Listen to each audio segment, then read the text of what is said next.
G'day everyone. We're starting to come live today, but I was having a bit of an audio issue which I hope doesn't show through, so it's actually stopped, so it looks like it's going to be okay. So, g'day Aron, say hello to everyone. Hey. Hello everyone, how's everything going? We see people from North Carolina and New York. How cool is that? Thanks for joining us today in this exciting, absolute exciting #1 show on YouTube. Yeah, I can hear the audio coming back, so I'm going to have to bear with me for a second.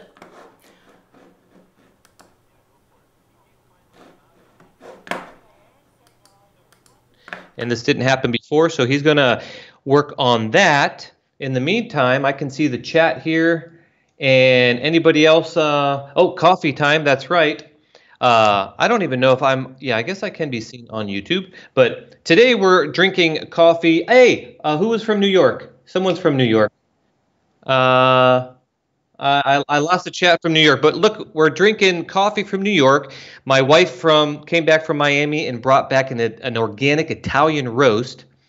And we are drinking it in New York. Every day we're going to be drinking from a different place. North Carolina, you'll be one of those. We always get these everywhere we travel, so that's that.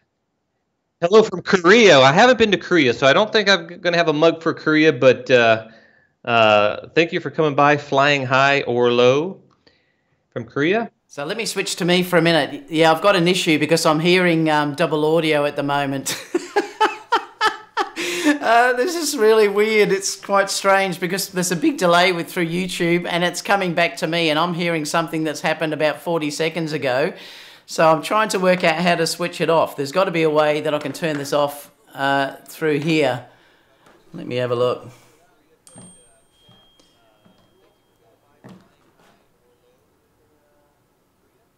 Now, where are we? So, Aron, if you can just chat for a second, I'm going to see if I can sort this out.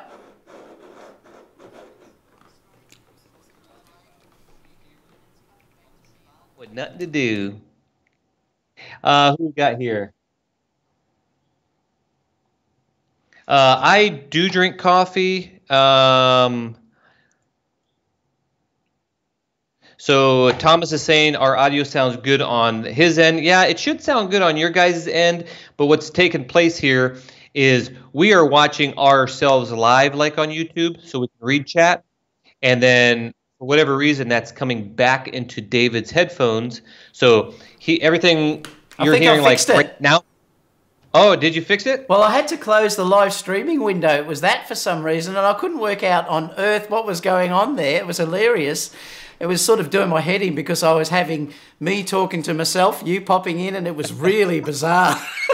Yeah, it's very, very strange. Well, I'm looking at the live YouTube, and it's behind, of course. So, yeah, if I look at that, I get really confused myself. So, yeah. So what you closed down the whole YouTube stream? I just closed down the live YouTube window. Hopefully, I'll be able to open it back up and stop us, or this live broadcast might be going for about 5 hours. Oh my God, imagine. Well, hey, can you see the chat though? Sorry? How are you going to see the chat?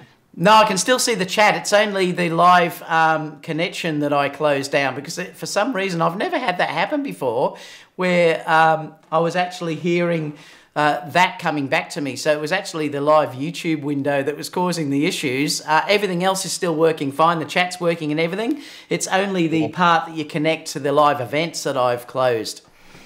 Okay, well, guys, this is only our 3rd show. It's going to take place. I mean, and stuff like this, that when you go live, you can't, like, test it. You have to test it live. So anyway, we're working. We're here.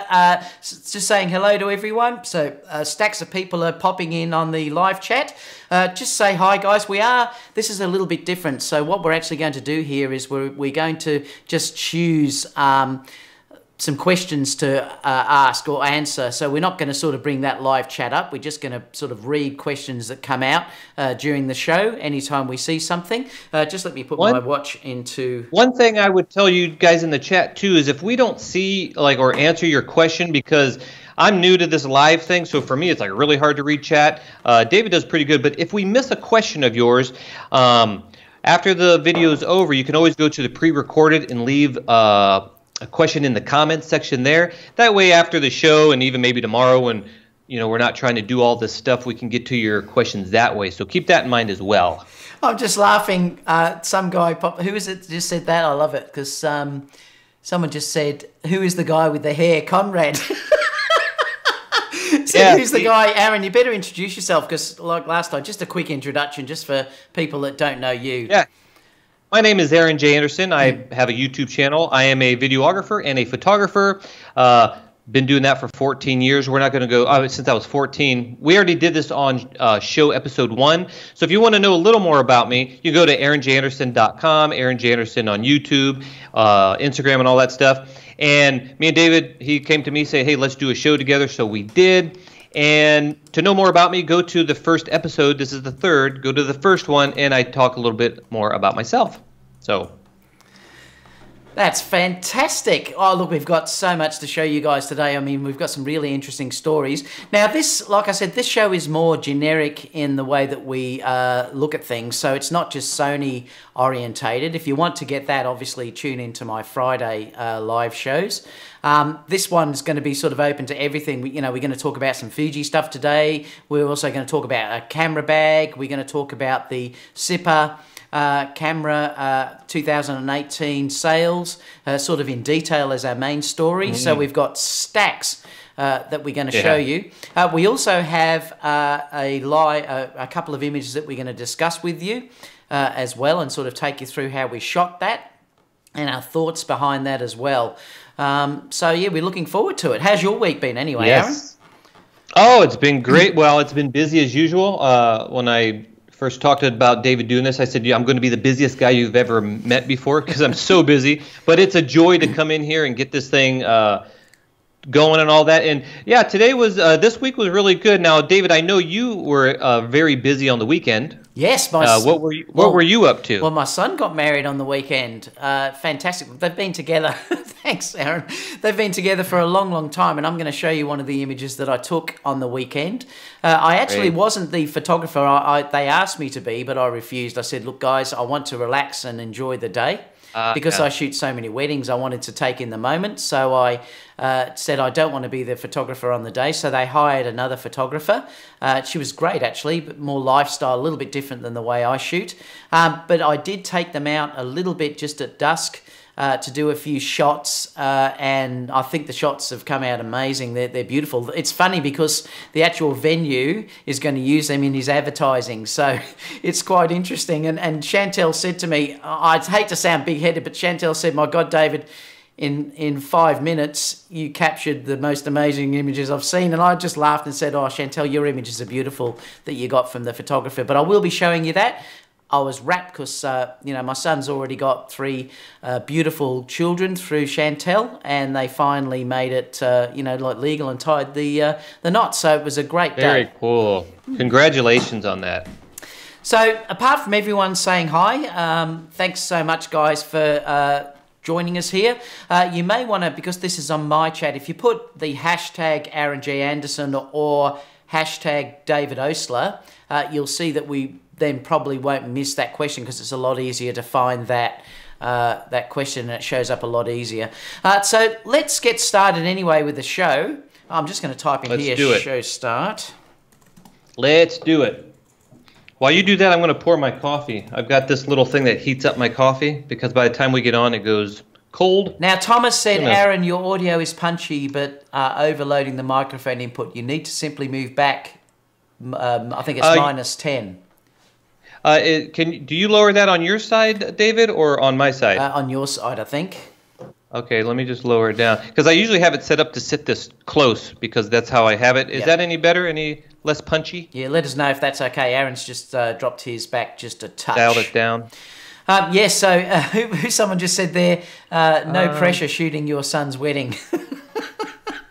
Not at all. I love it.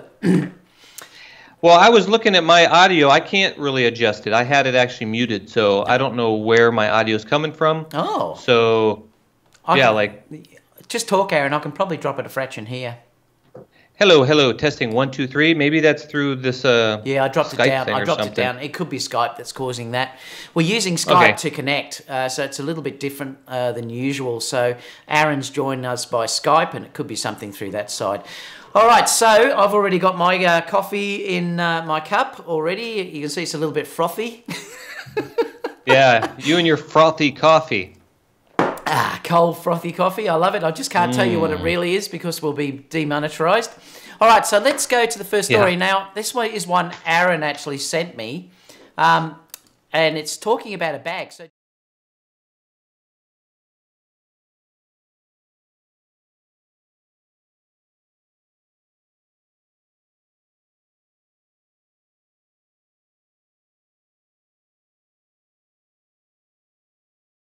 Italian I'm just roast going to bring organic Aron's coffee. audio in. Let me just see if... Can you hear me? Does everybody else hear me? Okay, let's see. Let me get back. Okay, so the story here was just looking around, and I seen this pretty strange backpack that there's a product video you guys can go watch, and I just wanted to know your guys' take on this, if it's something you guys would be interested in. It is a Kickstarter type thing, and it looks cool because it's completely waterproof. It's very light and thin, but the interesting thing about it, I don't know my take on it quite yet, is the padding that you put in there. You blow it up, so that means you can, of course, have it deflated, so it's not taking up space, and if you need it, you can blow it up. So I was just trying to figure out when or where or how would I use that. I guess if you had it deflated, what's in your bag to begin with? Is this something you are looking to like get later, like if you're making a trip to B&H in New York and you want to travel there light, and then when you get something, blow it up? So I don't know. Just wanted your guys' take. I thought it was really interesting, and if you guys comment on how you think you would use that, and you think it's a cool idea. It's waterproof. That's really cool, and apparently it's really light. What do you guys think about that? How about you, David? What's your take on that? Yeah, it looks quite good. I'm a bit of a camera bag junkie. Like I tend to have many camera bags. Yeah, and Kerry hates it whenever I go over and see bags in a camera shop because it's often I walk out with one. I've got so many of them, it's not funny. It looks quite good actually. I mean, I suppose this is only on Kickstarter at this stage, though, isn't it? It's saying. Only Kickstarter. Yeah. What they're saying, it's you've got to pledge $79, I believe, on Kickstarter. They're saying the version with the camera cube will set you back $118, and delivery is scheduled for August 2019. So yeah, I mean, it looks quite nice. It's something a little bit different. Like I said, very, very different. Yeah, wait and see what happens. So let's go to the next story. Now, I'm going to check that we're both getting audio on this because I noticed I didn't come through. You did. I'm going to switch to there, so it should be right. Okay, yep, we're right now. All right, so let's go here. This is something... interesting. Yeah, it is. It's really interesting because it's Fuji, and what they're doing is they're coming out with this modular medium format camera. So it's going to be something really... it's different, isn't it? I mean, it's very, very strange. And I believe this is the base model that you actually get. But I read later on that you can actually extend it by putting things like battery grips, EVFs, all different things like that onto the camera. So Fuji really, you can see here where it's adding this extra grip on the side. Really interesting design. Now, they're not saying when this will be coming out, but I think you've got to give credit to Fuji here that they're trying some different things and really are pushing the boundaries. What do you think, Aron? Yes, they are. Yeah, this is pretty cool. Like when back in the day of DSLRs, when they were getting popular, this was one of the things everybody kind of was talking about. It was kind of like the thing people wanted. Is so many people said they just give me a box with a sensor in it because people complain about the grip being too small, the grip is too big. I want a flippy screen. I don't want a flippy screen. I want an EVF this size and that size and all these different things. So you get a a modular camera like this is kind of like the Red cameras, where you have basically a box with a sensor in it, and you add onto it however you would like. So if they did come out with different size grips and stuff like that, and maybe even like flippy screens or non-flippy screens, I think it would be pretty darn cool. The cool thing is that they're kind of stealing the idea, I guess, from Red and that other. There's another camera out there, I can't remember, that's kind of like this. It's a box with a sensor in it, but it's cool. I think by doing this, they're kind of staying on their game, and if their quality keeps coming out like it has been, getting really like the X-T3, but you can add and build to how you want it, I think it's a really, really cool idea, actually. Yeah, I mean, there was a camera that came out, I think originally it was a phone, it might have been Google or someone brought out, or were developing one that had this same technology that was meant to be this modular thing that you put together, and I think it was cancelled in the end. It never got off the ground. So we don't know whether this will actually get off the ground, but it's certainly something you've got to give Fuji credit here for innovating. And the other thing too, which is interesting here, Peak Design bag, I love it. I've got a few Peak Design bags as well. Someone mentioned down there that if it ain't Peak Design, it's a weak design. Yeah. Photomix said it, I saw that.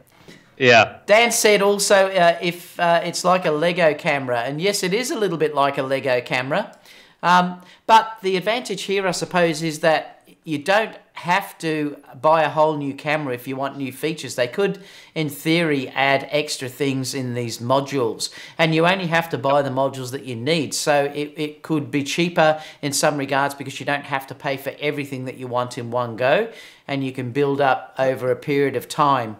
Interesting. And I also think like what they should do is firmwares, because they're really good with firmware, so that might not be too far off for them to. You've heard about people paying for like higher bitrate codecs and all those type of things. So yes. If a camera manufacturer can do a modular design on the body and firmware, that would be pretty cool. Because what if the camera was a little cheaper because it's only coming with the centerpiece, but then like most camera or phone type companies, they get their money by accessories, so you can buy what you want and what you need, not just here, this is it. So I think it's a really promising type of thing going on here. Yeah, Photomix said, yeah, this is nothing new. My Mima Pro, is it Mima Pro TL has a modular design. I suppose, yeah. Yeah, there's a few. Yeah, they have been around for a while, but this is the first time we've seen this in a mirrorless type camera. And from Fuji, which is kind of up there with that the Sony the Sony A7 III and the Fuji X-T3 is kind of up there. So it's kind of cool that this is kind of in a realm that we might be able to get into, unlike those other cameras we were talking about. Yeah, I mean, the other thing too is that Fuji seems to be at least doing something a little bit different in the fact that they're not trying to get into the full frame market like what Panasonic have done. Yep. They're basically saying, well, we're going to leave that probably to you guys to fight out, because that market, and we're going to talk about that soon through the CIPA results, but they're probably thinking, well, we're going to leave that to markets like Sony, Canon, right. Nikon, Panasonic. Let them all fight out this full frame area, and we're going to concentrate on the APS-C side, which we know the X-T3 is an amazing camera, and also concentrate on medium format, Aaron. Yep, that's. I think they're going a right way to be the only ones over there while everybody else is doing it. And this camera and all their firmware updates that I hear are supposed to be really good. So I think they got a bright future. Yeah, they have. And I even noticed today there was an upgrade on Lightroom, which was giving extra features to the X-Trans RAW format, I believe. Ooh. So even that's now being supported directly in That's Lightroom. cool. So yeah, and it's I really am finding Fuji cameras. I would have probably bought the X-T3 if that had a flip-out screen. I would have probably said, yes, I'm going to buy that camera, because I have always been tempted to try one, and I really would have liked to have done that. I noticed Maniotis recently just did a review for the first time comparing the X-T3 to the Sony cameras, or just reviewing the X-T3 cameras. So it's interesting. The market's changing a little bit, and it's really quite exciting. Yeah, it is, and yeah, I agree with that. I think it's going to be really cool. So that's... Someone said, "What? It looks like a kitty cam." Well, I don't know what to say about a kitty cam. I think it looks pretty good. I mean, it doesn't look much different than this without the sides on it. Yeah, so I think it's pretty cool. Yeah, I mean, we've got a few people putting comments in. Like I said, Dan said it's like a Lego camera. It is, yes. Brandon said it's like a Phase 1 camera. They have a modular system, Phase don't 1. they? Yep. Yeah. That's the one I was thinking about. Who else commented on that? Oreo said, very interesting philosophy. You don't have to buy the most expensive parts immediately. And most of all, you don't have to buy parts twice to sell the whole camera update. Interesting, and that's a great point. You could, say, keep the battery grip and only have to change the sensor if a new sensor came out in this camera. Yeah, this was talked about stuff like this a while ago, but finally, like we said, we've seen it in the camera that's in the mirrorless camera that we can get. And you know what's funny is like the what's our little pocket? The Osmo Pocket's kind of like that. It came out in a little singular design, and then they got all these accessories to add to it if you want. So yeah, I think it's cool. Yeah. So, very interesting. Just a shout out to you guys, if you can, please, we've got 70 odd watching now. If you could give us a thumbs up, it makes a massive difference. It just means other people come in and watch the live because they won't know we're on. So if you could, please give us a thumbs up.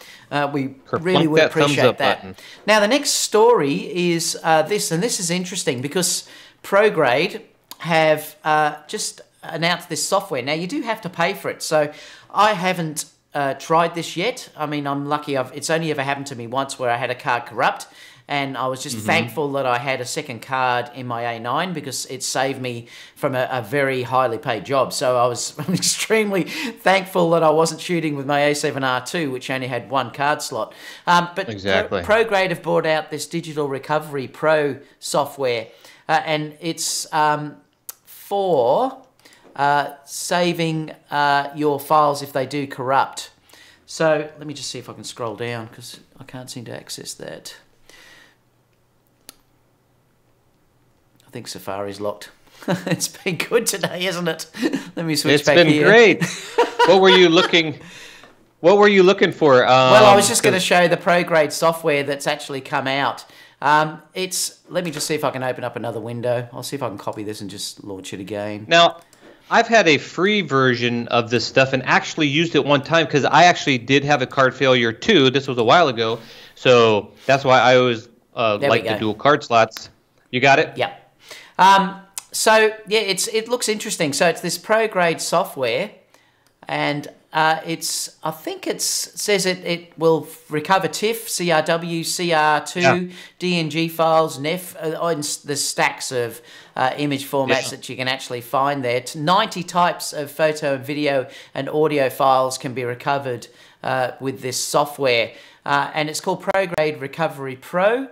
And it gives you a sort of breakdown. I will put the links down below so you will be able to see how this works. But I think the cost, what was the cost if we look at this? Well, you know what? That's the only thing I didn't like about it is it said $50, but then it's like a subscription, 12 months. I mean, hello, come on. I hate that stuff. Yeah, I know. I don't know why they haven't sold this as a one-off. It's interesting because it's not cheap if you look at that. $50 for a 12-month subscription, so you do have to buy it every 12 months. How many people need a subscription to a card? I mean, like I said, I had a card fail before, but like once in how many years? I mean, unless you run in a business recovering people's photos for them, I don't know why you'd want to pay that much when you're going to use it once in a great while, so it's kind of weird. I suppose the only advantage is that if you did have an issue, you could pay the $50 one-off. I mean, how often are you going to get card corruptions? Very rarely. Well, at least, you know. Yeah, so that's one thing that you can get there as well. So that's the next story. So if you do have a card recovery problem, obviously you could get this Prograde Recovery Software Pro. So hey, David, I had a question. Yep. The software you have to recover, does it recover RAW as well as JPEG or just JPEG or...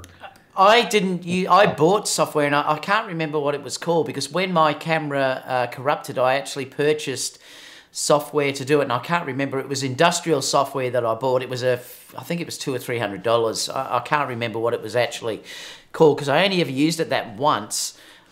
Yes, but you couldn't save mine because mine was a bit different. Mine was a corruption of the card. So even if you recovered the files, I didn't lose the files. They were actually corrupted. They had funny dots running all through it and stuff. It was actually a card corruption.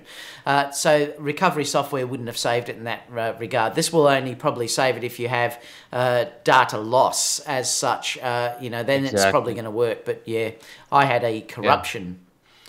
That's why it's good to have dual card slots in the cameras. Oh yeah, I said then that changed my thinking. I'd never shoot again. I said without dual camera slots.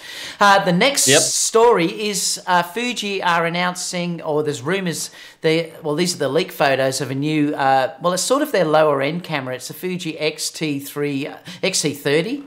And I believe the real major difference between the two of them is now they've added a joystick onto this camera. So this is sort of, I believe this is their entry-level camera, but I've heard from people that are well into Fuji that the old version of this, the X-T20, was really a great camera for its price. Like, very, very good. They were like a mini sort of X-T2 or X-T3.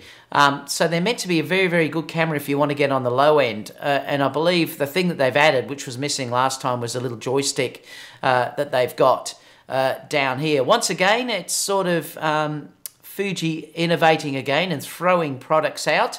They really don't seem to be holding back at the moment, Aron. Yeah, they're kind of like what Sony was doing. They just keep throwing products out there, which I think is good because not everybody. Did it say the price? What price this is? No, it didn't. And someone but may I'm be sure able it's. To... Let's see. No, yeah, it doesn't say on there. But it's good that they have they're going kind of. I think they're kind of doing what Sony was doing. They're innovating with new products. Putting out different priced products, so I think it's going to be. Let me see like we what said. The I think X1 Fuji's was. doing really good. Let's see what the X-T20 was. Now, I've never owned a Fuji before, so I don't know too much about Fuji, but I did try out the X-T3 for about an hour, and I actually liked it. It was pretty good. So if we looked at, say, B&H as a guide, $700. So, yeah, so it's $700 for the X-T20. So it's a good entry-level camera, and they're saying it's 24.3 megapixel. I believe the new one they're saying is 26, so it's probably got that same sensor that's in the X-T3, I would think. It's not talking about what video formats and stuff are available yet, but it seems to me like looking at that rumours there, if you look at the thing there, it's saying, I read somewhere that, was it 26 megapixel? I just read it too. Where was it? Oh, yeah, it's saying 24. There. Oh, 26, yeah. 26.1. So I've got a feeling that this is probably the same sensor that would be in the X-T3. They'll probably just hold some features back, but it looks like it's going to be that same sensor. But it looks like a nice little entry APS-C camera. Again, we're not going to get that flip-out screen, though. Fuji don't seem to be giving that either. But... Nope. Looks like a nice camera. Yeah, I think it'll do pretty good for people who don't want to pay the amount for the X-T3. And like you said, I've heard great reviews of the one that this is replacing. So cool stuff. Oh, now I have to open up that yellow thing that you discussed. Let me just copy this and open this story because Aron sent me a story. Let me open that up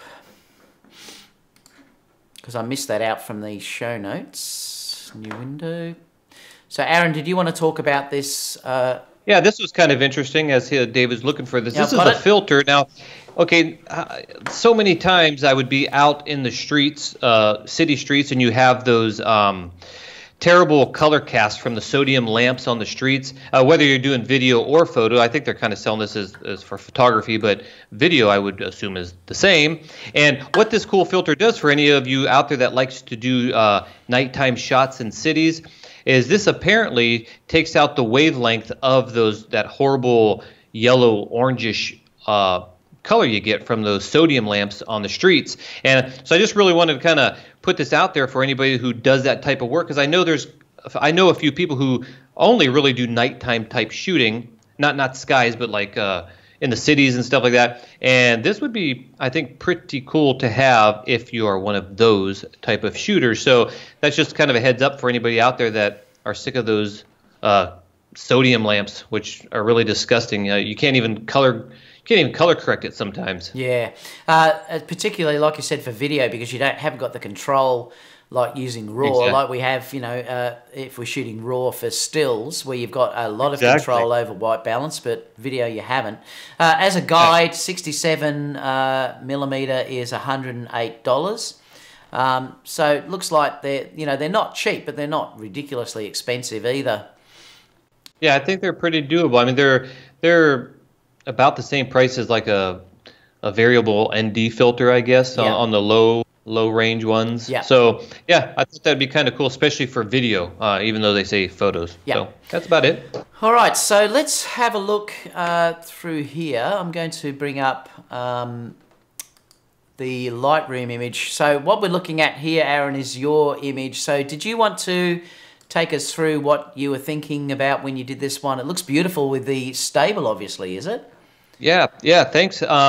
This is what this show was kind of about when David came to me with the idea behind the photo, and we show a photo and we kind of take you through our how we did it, basically. And so far, this is only our third episode, but we didn't really talk about too much. I'm going to bring that photo up myself so I can see it. We didn't talk about too many photos that were heavily processed, which this one is. And when people were looking at this photo, they said, man, how did you get all the horses to come out of their stalls at the same time? And that was the real trick. Now, this was a wedding, so I had months to think about how I'm going to pull that shot off. And basically, what you're looking at is we had the horses there, but they didn't have their heads out at any one given time. There might have been one horse out or two or three or whatever. And so basically what we did was I first posed the bride here. So I made sure she had her pose correct. And I told her, and this was all natural light, by the way. And I said, whatever you do, just don't move because I'm going to rattle off a bunch of shots. And my wife was right behind one of those barn doors, I think the one where her bouquet is over there. And she would stick her head in and just whistle or whatever and try to get the horses to look. And like I said, I just started firing off shots, and sometimes one horse would come out, then another. And what I knew I was going to have to do is take that into Photoshop, and then composite all of those on top of each other. And once I got them in, I didn't use a tripod or anything, just handheld. Once I got those all composited on top of each other, the good ones, of course there's some crappy ones, but I got the good ones where there was at least one horse at each photo, if that makes sense. And then what I did was I just started, there's many ways you can do this in Photoshop, but the easiest way for me was just to start erasing basically erasing the empty stalls, which underneath would reveal a horse. Hopefully that makes sense to you. And then I would just fill the stalls up by basically compositing them on top of each other. Yep. And then the background, it was a really ugly background because that was the parking lot of this venue. And it was just gravel and cars. And so I knew I was going to have to take care of that too, because I like to go look at where I'm going to shoot before the day actually comes if I can. So what I did was I took a photo of another area of this beautiful property. And then since I used natural light, I brought up everything blowing the background out 100% or really close to it, which I don't normally do, but in this case I wanted to, because then I used the technique to composite that other photo I took from the area here, and I just basically kind of green screened it into this shot here and kind of finessed it a little bit. And the sun was actually there, so I had a bright spot there. And anytime you composite something in the background like this, you don't want to have it look like an HDR image because then it looks weird. So I kind of blew it out a little bit, and then I added the sun flare because there was actually a sun flare coming in. And I think that's about all there is to say about that. If you guys have any questions further on that, let me know in the comments. Did you light her up, Aron, or was that you just exposed for her? Yeah, I just exposed for her, which was the thing to do because I wanted to blow that ugly parking lot out because I knew I was going to replace it later. And so that's basically how I got that shot. And everybody asked. And it's funny, you said your son's wedding, you took a photo, I think you said, and they're using that for for their promotional things. Yep. Well, yeah, here in Puerto Rico, I actually see my photos wind up in all different kind of places without my permission, but I don't mind. It's kind of. I like it. But this was actually shown in one of their, well, actually they use this in their promotional things as well. So it kind of makes you feel good that they, out of all the photographers that went there, they're using yours. So it's kind of cool. Yeah, that's about it, David. Yeah, I love it. It's really cool. I wondered how you did that actually with all the horses looking out at the same time. I love it. So let's talk about mine. So this was a shot that I took on the weekend through at this site. Now this is it's interesting because this property, this guy builds natural pools. So he does the pool was massive actually. He does waterfalls and pools and things like that. And I just saw this little ledge that I wanted Chantel to stand on. So I thought, well, I'll grab her to stand. There is a walk bridge that you can sort of see here. But I wanted Chantel to stand up there. Now, it was fairly late in the day. You can see that I've used 4 seconds exposure. I put the camera down on a rock because I didn't have a tripod because I wasn't shooting and I thought I wasn't expecting to do much. So I had to have some way of slowing this down. So I stuck the camera on a rock and did an exposure to give me the waterfall flowing like that. This is one shot though. I haven't cheated here. It was actually done with one shot, but the flash is used to keep Chantel still because I had 2 flashes that we used here. I had one, Kerry was sort of standing off through here with the Profoto B10 with the Magnum reflector, which makes it very powerful. And she shot across the pool to light Chantel up a little bit from the front. And there was another person standing up there behind the bushes with a flash, and that's why you're getting all this light too that's coming through. But he lit her up on that side to give that look there. Now, because it was a very long exposure, I had to try and get Chantel to stay as still as possible. And luckily it worked. It was f8. I needed f8 to get a shutter long enough to give that waterfall movement. And it also allowed the nice lighting on the rocks and everything to come through as well.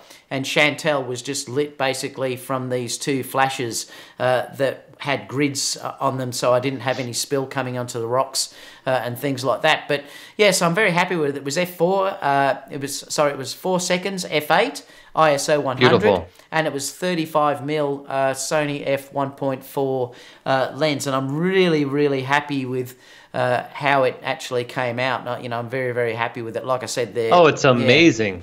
So, that's like a wow shot. Yeah, so I'm very, very happy. So yeah, that's the shot of the days. Anything, like I said, you'd like to sort of say, pop in the comments or leave them down below, because Aron and myself will obviously keep looking and checking out what's going on. But I've posted 2 of these. There was one of my son as well that I did with him and Chantel together on Instagram. If you want to check out through is that photo of them 2 was in the same place off to the left or something, right? Yes, it was standing on the rocks. Standing on the bridge at the left-hand side, and I just got them to look like they were moving. So all they did was they took a step and froze at that 1 second. Yeah, it was similar settings to what I've used there. So yeah, it's just something a little bit different. If you can. I've done this before where I've mixed models with waterfalls in the background, and people always think they're composites. This one's not a composite. It's because the flash gives you the ability to freeze that moment. The trick here, though, is that you can't have any movement in the subject at all. Like, they have to stay as still as they possibly can. Sometimes I've had to retouch a little bit of movement out with the clone tool, because you can get a fraction of movement and you can sort of just get rid of that as well. But yeah, anyway, interesting shot to show you all. When you have ambient light, that flash can't freeze your subject, because we did studio work where we had the sports person jump in the air and everything's dark, so you have the flash to freeze it. And I wondered how you were doing this too, so that was pretty cool. Yeah. Thanks for sharing. So the trick is to, obviously, you have to have your camera on a tripod or something stable like a rock, and your subject has to remain completely still. And it's something I say try, guys, because if you can master it, and like I said, I've posted one of this before, which I love, the photo of 2 models with this amazing waterfall behind them that's got the same effect. Yeah, all right. Very cool. So what we want to look at now is this, Aron. We're going to discuss something that you've bought that you hated, basically, that you haven't used. Yeah. One of the questions that I asked David is, what was your worst accessory you've ever bought, basically? And this is mine. Now, so let me show you. I'll bring it up. Oh, yeah. Bring that up. Now, this is, I did a video of this, and I actually mentioned the video in the last thing, but not about this. When I was on the set of Jean-Claude Van Damme here a couple years ago in Puerto Rico here, I was looking at the whole, all this crew and stuff, and it brought me back to the days of when I first got all this, because a lot of this stuff is sold to new videographers, like you got to have this type stuff. And so like 10 years ago, I got this. Now, it was from China, so it was a cheaper one, but it was still good quality. But what happens is, in Hollywood productions, you have the cameraman holding that, and then you have an assistant doing all the other things. And a lot of times, you even if the assistant isn't doing it, you have a focus puller as well. So, when you're new to all this, you think like that, you got to have all that stuff, and you're a one-man band, and you're trying to pull focus, and it got so aggravating that when I did a martial. I say this in my video. If you go to my YouTube channel, Aron J. Anderson, you're going to see it. But I did this action film, and I gave this to the the choreographer guys, and they have their own cameraman. And when I handed it to them, they go, "Wow, this is really nice, but can we just take the camera off and get rid of this?" And I was like, "Oh, wow, you don't like the fancy stuff?" It was much easier for them to use the camera for those situations than this. And then I started doing a international TV show called Teen Pet Vet, where I was the cameraman / director, small production. And I started out using this thing, and I just couldn't get back far enough because the pad was in the way, and then, of course, the barn doors were in the way, took those off. By about the third week of filming this, I just started taking all these pieces off and realized that all I needed, all I needed was the camera itself. Well, I ended up just having the camera with a monopod and it fastened to my belt to keep it steady, and that's all I had, and I just got rid of that thing. That was the worst thing I ever bought. It wasn't that expensive, but that was my worst accessory I ever bought, and I know they can come in handy, but usually it's for a multiple crew. So that was my worst thing. How about you, David? Well, the funny thing is I've got the exact same unit, and it's still stuck in my storeroom there, and I've never used it. I bought these... I also bought this follow focus attachment, that connects to the lenses and all. And I always use autofocus, and I would have shown that as well. Well, let me just say, if comments come in, you have the focus thing here, but what I started doing on that Teen Pet Vet show was, and I was using Micro Four Thirds and also Canon. Maybe it was this. I can't remember what Canon it was. I had several Canons, but I would just manually focus with the ring. It was so much easier to hold the camera like this and manual focus on the shot, then press record and then say action, rather than have this big thing like this and try to back. It's just, dude, it was just so terrible to be a one-man band and have that thing. I'm gonna show you mine, and then I want to talk about a couple of questions. But I've got so much stuff really that I've bought. But let me talk about this little thing, because I use this. I've got about 10 of these, and I never ever use them. I don't know why I keep buying them, but I've got about 10 of them. I just never ever use them, and I just thought it's something that has this little thing so you can move it around, and my intentions were good whenever I got it, that if I go traveling or whatever, but I never use them. Has anyone else got these and they never use them? I'd just love to know, because that is, honestly, it's the most useless thing I keep buying, and I've got, like I said, I've got about 10 of them. I should have put that one up here too. It's really useless. I laughed. I've got one of mine came with actually. It came with a cell phone mount, so it just came with it. Yeah. Yeah, and it's it's I noticed terrible. Too, it looks just like that. Dion said there is currently 5 or 6 Sony YouTubers in Hong Kong right now. Wonder what's happening. Ooh, maybe the A7000, Dion. Oh. Dan said, I'm becoming an old man waiting for the A7000. Any updates and inside info? No, but perhaps that's what Dion is saying. Perhaps there's going to be something going on with Sony at the moment. Orio's got a question for you, Aron. He said... Yeah, I saw that. Oh, you read it? You do want to talk about that? Yeah. Yeah, I don't know. That's really interesting, because that's the same thing I thought about, Oreo, if you're still in here. We'll have to look into that more. It showed you a chart of the nanometers that that the light wave is actually taking out, I think. So, I mean, I read a little bit about lasers and understand nanometers and light and colors of light, but I don't necessarily understand how they're taking that out of the sodium lamp. So I don't have that answer for you, but we should look it up and check that out. Anthony said, the Veer18 innovative but underwhelming. I use the Atlas Pack Athlete for this use case. I haven't seen that bag actually, Anthony. Dan said, yep, my Manfrotto one. Oh, cool. All right, so what we're going to discuss now is the main story of the day, Aaron. So we're going to go, let me just quit Lightroom so we haven't got that in the way. Now, the main story we're going to look at is the CIPA announcements, and this is quite interesting because, boy, there's some interesting stuff going on with this. I'll go through it and then I'll sort of cross over to Aron a little bit as well. But this is the yearly data that shows, Aron. It says it's the 2018 data, and it shows that camera shipments have shrunk 22% over that year. The forecast market says it will fall 13% in 2019. So, you know, that you think about that, that's obviously 35% in 2 years, which is pretty incredible, Aron. Yeah, it is. Your audio is breaking up a little bit. I don't know if you switched something there. No. I don't know if it's just my side or someone else's. Like when we first started, that robot-y type sound. Oh, is it back again, is it? Yeah, not as bad, but it's kind of there. But this was interesting. Now, didn't Canon just come out with a story saying about global camera sales? Yes, they did. Yes, they came out with something very similar to that. Yeah, and people were making fun of them, saying, no, that's just Canon speaking about themselves. But then you see this, and you're like, well, you know, there's something to it. Do you have any ideas, David, why camera sales might be falling? Well, I think the problem is it's probably met mass saturation at the moment. I think there's a problem with that. If you look at the figures, early on it was saying that there was this, I think around about 2012 or something, there was also a massive surge, and that was when the digital SLRs were just selling. Things like the D800 and these other cameras were out at that time. And then they had this massive gain. And since then, there was sort of steady growth, but I think then the mirrorless cameras started to come out, and then Sony obviously had massive sales as well.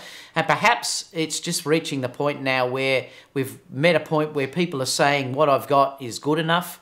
I don't need to buy anything new. And plus, Sony haven't released anything for quite a while, I suppose 12 months if you look at the A7 III now. They've released the A6400, but they haven't released anything where it's groundbreaking really since that time. So perhaps if they release something else, it might start to lift again. But you know, I'm not sure. It might be that there's not room enough for all of the manufacturers as they are. Yeah, it might be spreading thin over all of them. And I just think I pretty much agree with you on that. The other thing, do you think it's something where people, you know, these camera manufacturers are coming out with a camera like every year and sometimes 2 a year and all this stuff, where people are just getting a little tired of searching the camera and spending money on another camera, or just, like you said, they're just happy with the camera they've got? That's kind of actually how I feel.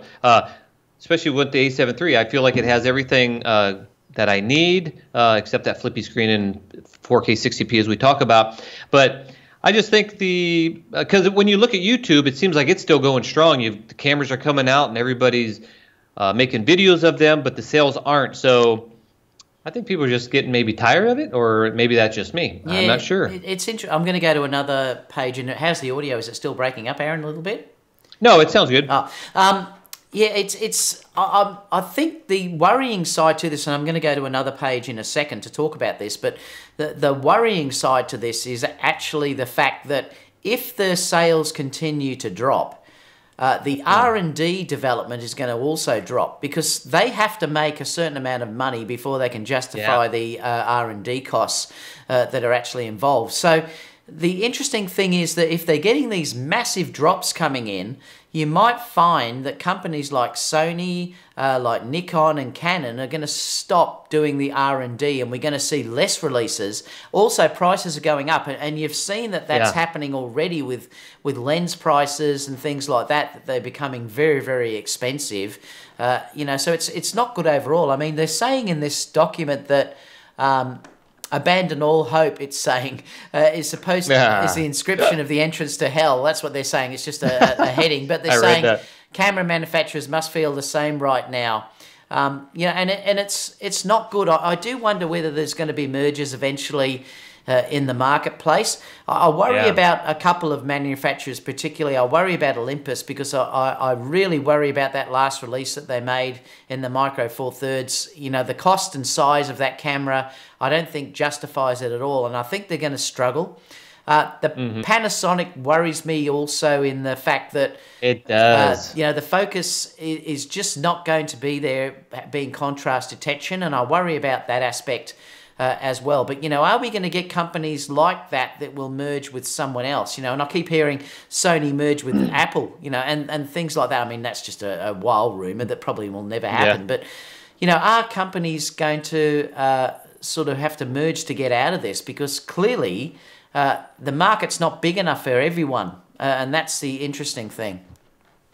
Yeah, well, you pointed out about, because sales are going down, that means they have to get that money back somehow, so prices are going to go up, and the innovation is going to slow down a little bit. And that's kind of interesting because the Sony body's been like this for quite a while, so they're saving a lot of money on all that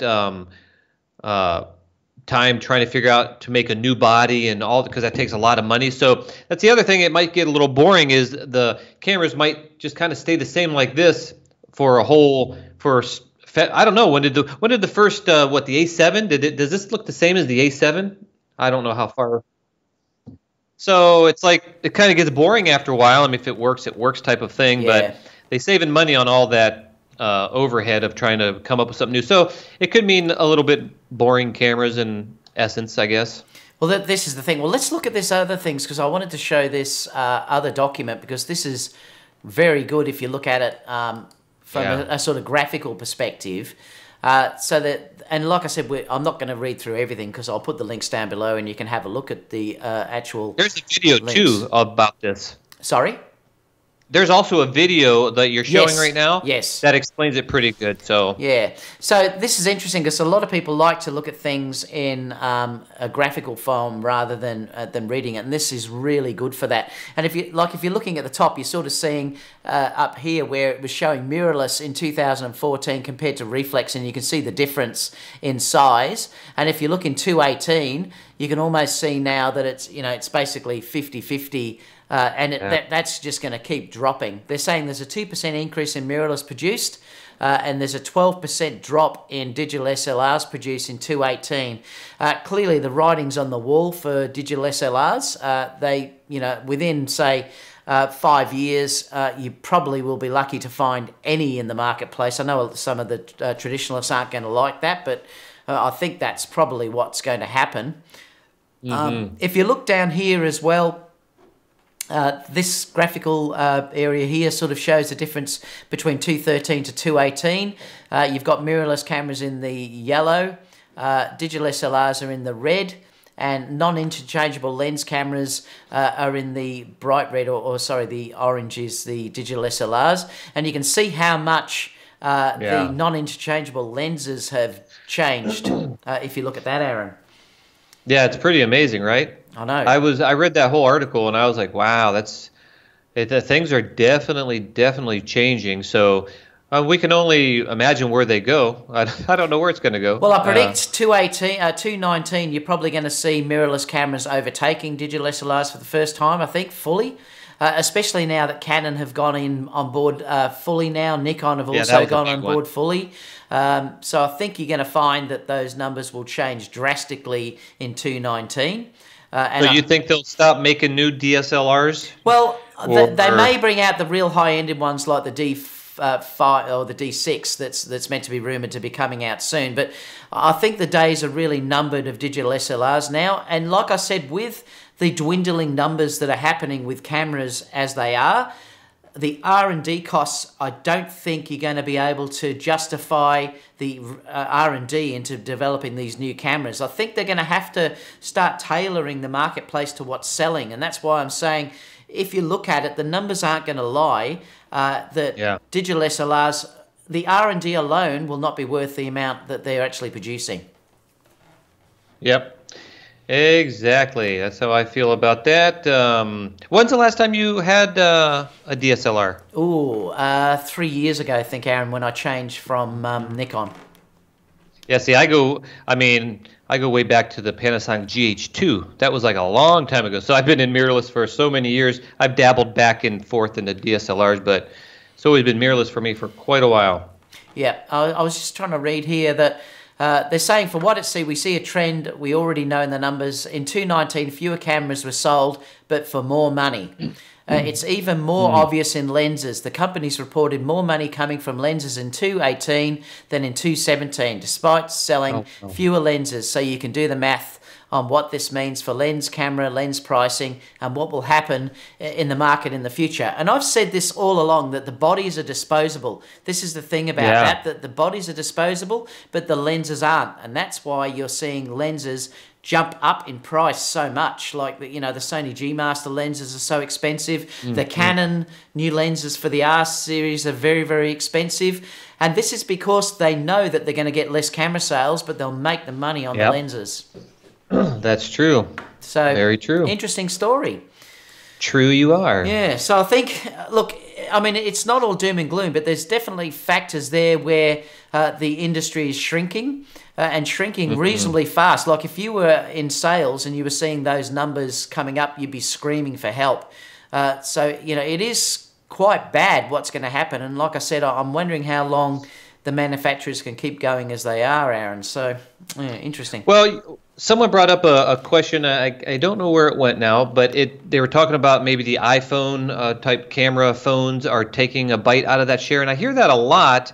But is it taking out of the shares of like people like working professionals like me and you? I mean, I would never use an iPhone for my professional work, so I always see this coming up over and over again. And I guess are they saying like the drop in cameras, in a whole, or the interchangeable lenses? Well, I read an interesting article the other day saying that it's more the professionals. Professionals will tend to, because they're doing it as a business, they'll often not upgrade as often as, say, what even an amateur will, who's wants to sort of have the latest cameras all the time, and they don't have to worry about writing the stuff off and doing all this stuff.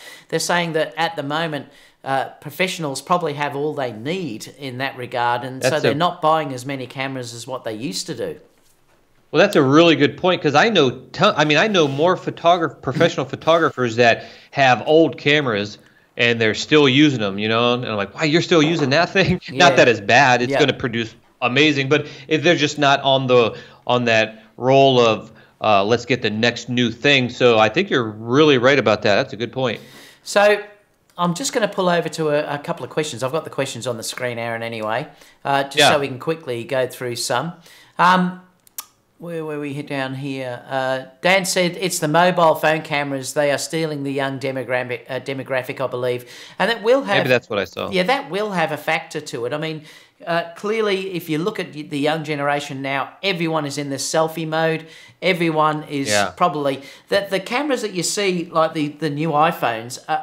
If you're doing something in daytime, the camera actually is pretty incredible for what it is. And portrait mode and stuff like that, sometimes I'm astounded with how good it is. The second you go into low light and things like that, you have issues. But for what most people do, this is why it's killed the point and shoot cameras so much. Because the iPhone and the Samsung cameras and all of these other cameras are good enough. Yeah. That's true. I could see how it completely takes away the point and shoot, but when it comes to interchangeable lenses, I don't see the camera phone hurting that at all. I mean, I might be wrong, but I don't know how that would hurt that, unless people, like you said, it's just the enthusiasts who are at that point where my iPhone is like really good, so I'm not going to buy that next Sony interchangeable camera. I'm not sure. Haz says, I agree the current photographers may not even want to buy a new camera as nothing groundbreaking is being released. And that's probably true. That, you know, if you think the GH5 has been out for what? I mean, when was the GH5 announced? And that's had 4K 60p for quite a while now. Exactly. You know, and there really hasn't been. Look, I suppose the next generation of stuff that's going to come out is I'm very, very excited about the Sony A9 release firmware coming out due to the fact of that new tracking software that's coming out in the firmware. Cool. I believe that might be the next thing now is this a big advancement in autofocus. So I'm looking forward to that. But you know, and I think Sony probably destroyed it for a lot of people when they brought out the A7 III 12 months ago.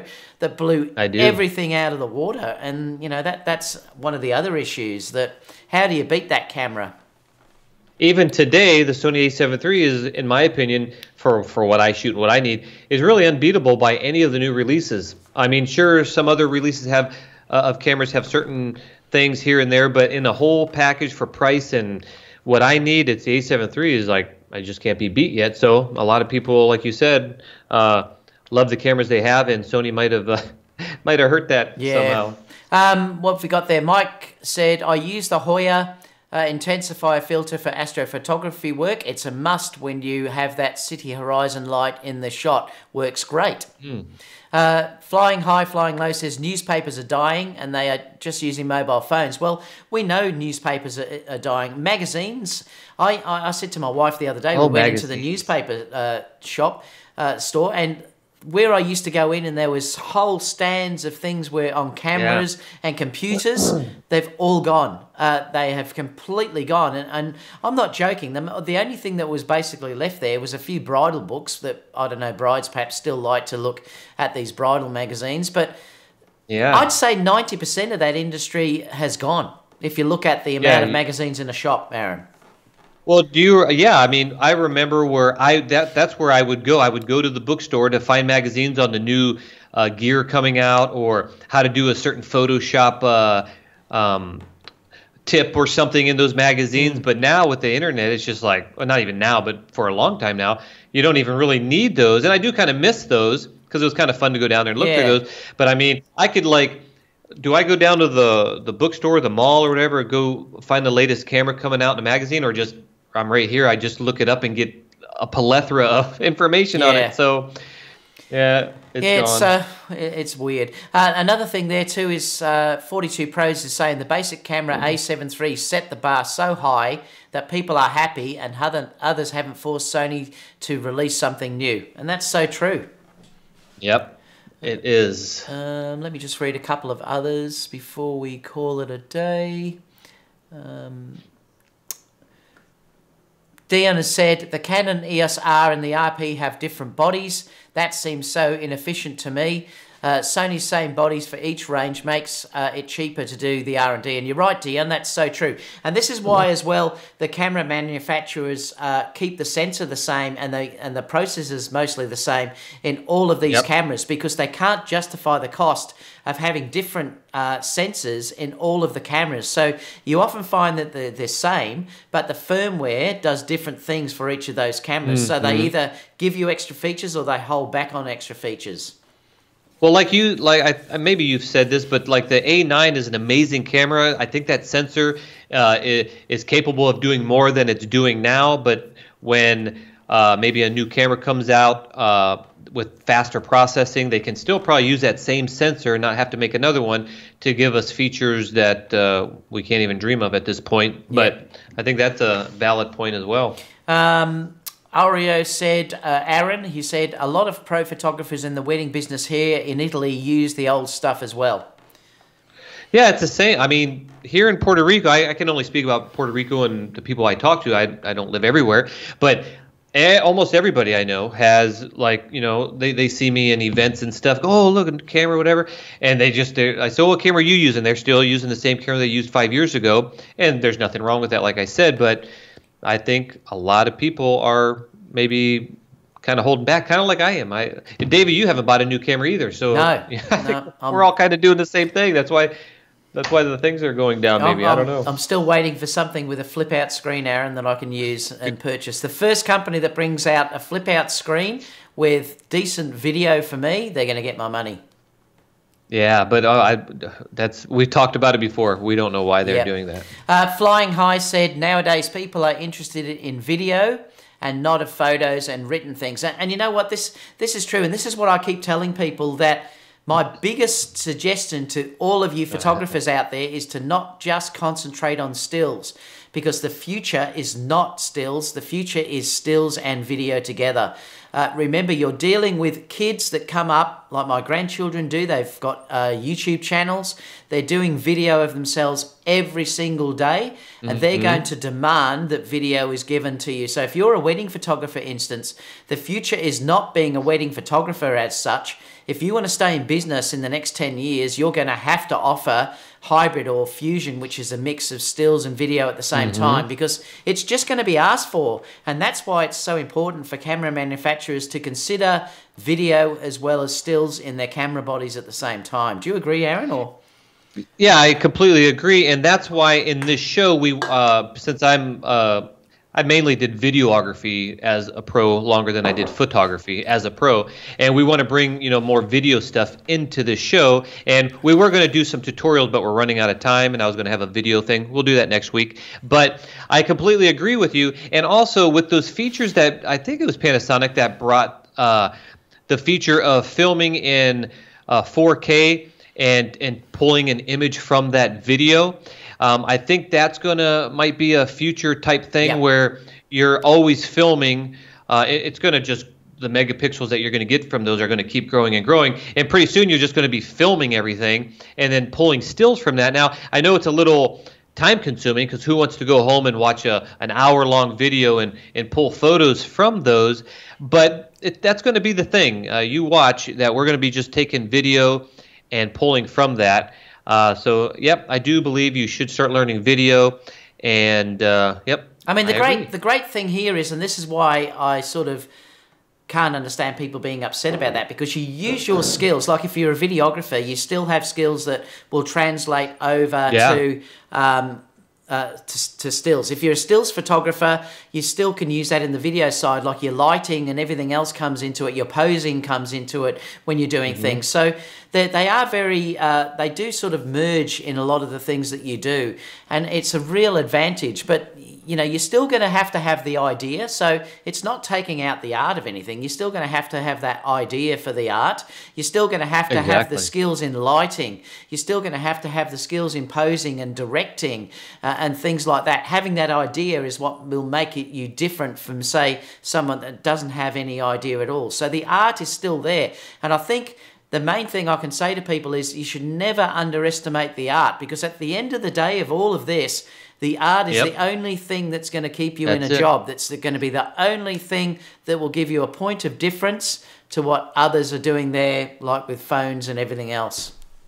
Yeah, style and art, of course, changes, but it's the style and the art that will, no matter what technology we have, will always remain that. And to learn video is good to learn it now, so once it really catches hold, or you're asked to do a job in video, because they might expect that, and then you can, get that job too. Yep. So, well, that's about, we've reached the sort of end. Photomic has just said, I need a few more sponsors before I can afford to pay Michael Maestro. Michael said he's going to sell all his stuff and start working for Photomic. I love it. So that's probably all for this week, guys. Let me just bring this back up to here. Stay tuned for Friday's live show. And Aaron, have you got anything coming up on your channel at all this week, or?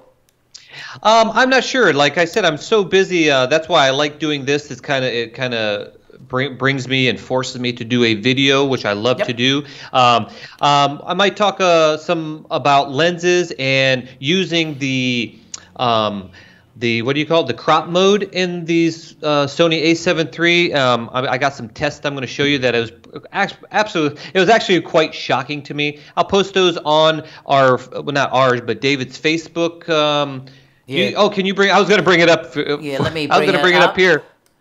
The Facebook page. You guys got to go over there and like that, or whatever you call that. And did you bring it up yet? I will in a second. You can go ahead and talk about it because you can see it. Yeah, Oh, so I see it I've set up this. I've set up this site, which is called the Photography and Videography School. Let me just open it. So this is this. Oh, you can see my son's shot there. That was this. Yeah. Oh, there it is. Yeah, that was the other shot that I did So with Damien and Chantel. So yeah, I've set this up now. We're getting up towards 4,000 members, so it's fantastic. And basically, everyone is sharing. You can see Kiki, the pandas, shared this beautiful photo there of.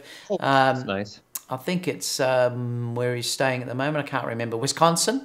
But people are sharing everything on here. You can see that there's video editing tips that are coming in here. Kiki shared another thing there. We've got stuff. This is a masking tutorial for Final Cut Pro. We've got this amazing footage of Scotland that Stephen shared. I watched that this morning, and it's just beautiful. Yes, the thing about this site is I want this to be for people that can share video, that can share stills, can share their Instagram feeds, can share their websites. There's no real restrictions on there apart from you can't be an arsehole. I'm not going to allow you in there to basically be destroying someone else who's asking for critique, which is what happens in most of the Facebook sites out there. Yeah. If I see anyone that is not constructive, and I mean in a positive way, they'll get booted. I don't want this to be about that at all. I want it to be a positive place where people can share freely without being scared of being abused, which is unfortunately a lot of the websites out there on Facebook. There's so many prima donnas, and they never have work themselves. So we're not allowing that to happen at all on this site. It's a very positive place. The only thing that you can't do on there is to share live from YouTube or Facebook. That's strictly for me. And that's all that's going to happen on there. But apart from that, love you to join it, guys, because it's a very positive site, and this is a place that's for you. And this is the place that I'd love you to ask questions, because if you're emailing me or you're actually asking me questions in Instagram, I'm going over the comments 50 times over the same question. So I'd prefer you to join this site, ask the question there, and then it only has to be answered once, or other people can see those responses too. So and my point of showing that is any tests that I do, I always put it up here. So if we're ever on this behind the photo show and you hear about us talking about what we're going to be doing next week or on our YouTube channels, this is kind of the hub that I've been using now for several months. I post stuff here so you guys can check out, like I said, the crop factor, the crop mode in this, and all that good stuff. So that's about it for me, David. Just don't forget to put the "and" if you're looking at it, because it's photography and videography school. If you don't put the "and" in, it won't come up. So that's the main difference about that. So. Great show, apart from our stumbles at the beginning, and I forgot to play the behind the photo introduction, Aaron. Yeah, I know. At the beginning, so I forgot to show that. So I was because you were fumbling around with the audio, trying to fix it. And unfortunately, we couldn't hear that audio problem until I went actually live, and that was the issue. So as soon as I went live, it was there, and then I couldn't stop it. I didn't play the beginning. But like I said, we're just starting this. We're learning how to do it, and it's going to get much, much better over time. And I'm so excited about where this is going to go. And it's just different, isn't it, Aaron? Oh, I love it. I love it. It's so different because it's photography and video. We show you tips and tricks. You get to see the news, gear talk, and all that stuff wrapped up into one. Yep. And you get to see a bald-headed guy and a guy with hair. That's who doesn't like that? One's drinking real coffee in their coffee mugs. It's really nice. Had a blast, David. Thank you so much. And Dan, if you go to my YouTube channel, you could check out. I have some reviews of speed boosters going. I'll put the link. Couple years. I'll put Aaron's link down below, so you'll be able to get direct access to Aaron's show from down below here. Go subscribe to my channel too, guys. Give me some thumbs up as well, and we can help everybody out. So apart from that, guys, we'll see you all in the next show. I'll see you all on Friday for my live Sony Rumours and News show. Thanks. Please give us a thumbs up as well. That also gets the show shared around. And we'll see you all again soon for the next video. Bye, guys. Thanks so much, everybody. Bye. See you guys later.